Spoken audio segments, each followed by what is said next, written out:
After Saturday night's attack on the White House Correspondents' Dinner, it is clearer now than ever that in Trump's America, danger is not defined by actions. It's defined by narrative value, and both violence and tragedy are selectively framed to justify power, deflect accountability, and mobilize political loyalty. The California man arrested for shooting at the White House Correspondents' Dinner hosting the president and his cabinet was safely transported to a hospital for treatment immediately. But just months ago, an unarmed Minneapolis woman was deemed such a threat from within the bounds of her own vehicle, accompanied by nobody besides her wife and her dog, that she gave a group of armed federal agents no choice but to shoot her dead in broad daylight. It's very clear that this individual was harassing and impeding law enforcement operations. Our officer followed his training, did exactly what he's been taught to do in that situation, and took actions to defend himself. Mere weeks later, an ICU nurse, with his hands open and in the air to show that he had no intention of reaching for his legal weapon in his holster, was, as then DHS Secretary Kristi Noem put it, that is the definition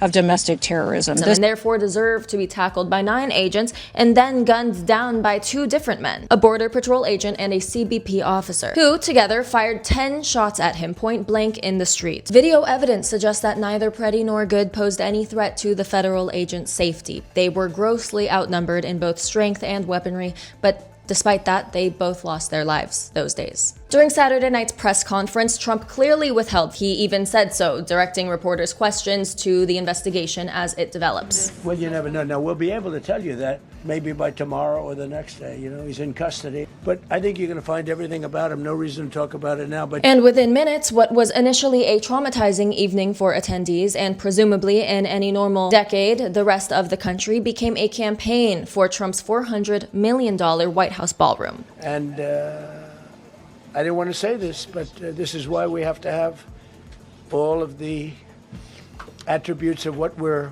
planning at the White House. A larger room and a much more secure, bulletproof glass. The ballroom. That's why Secret Service, that's why the military are demanding it. That he's facing at least 2 major lawsuits for pursuing. The evening in tragedy was weaponized.